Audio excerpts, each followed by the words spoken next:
Reka turebere hamwe BTC USD iri kwitwarayo. BTC USD iyo bimeze bite sasa? Tubanza tujye muri monthly candlestick turebe uko byagenze. Monthly candlestick yaje gupushinga high, abasera barinjira bapushinga igiciro hehero, ariko ntibakigeza hasi cyane. Bivuze ko haracyari possibilities yuko yakomeza ikaza igapushinga muri iyi zone ikabona kugira ikiguseringa. Nibutsa neza ko iyi zone ariyo tuzaseringiramo, ari nayo negereje ko izatacingamo itigeze ikora. Iyi zone iri very kurusha cyane 67 kugeza 72. Iyi zone iri very kurusha, igomba kuzaza igatapingamo then ikabona kugira ikiguseringa pushing igiciro hasi ahangaha 55 n'ibihumbi 56 gutyo.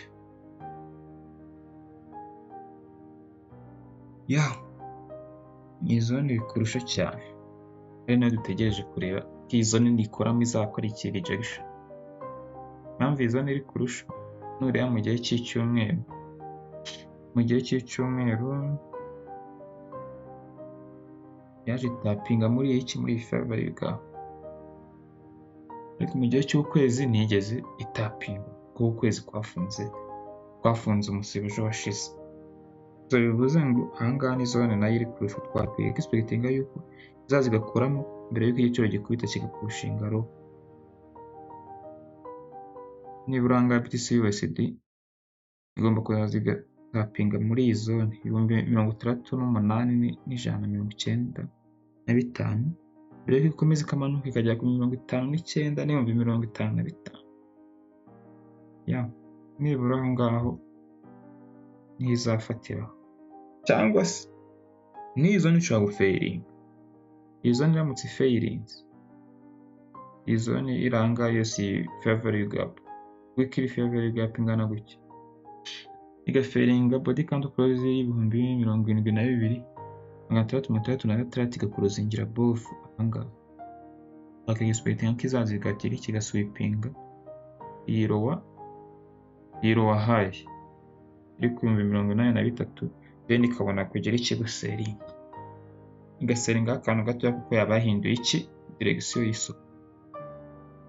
Ariko ubu ngubu ho as long as iyi high itaba broken down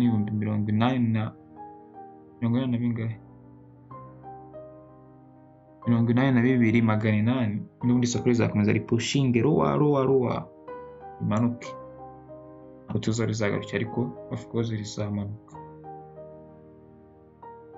Bivuze ngo ahantu heza ho guserinya ni ukuvuga ngo iyi candlestick high y'icyumweru cyashize, ukwezi kuri gutangira k'ubushize, nibura niba sweep 67,114 nibwo umuntu yagira iki yategereza guseringa bya nyabyo.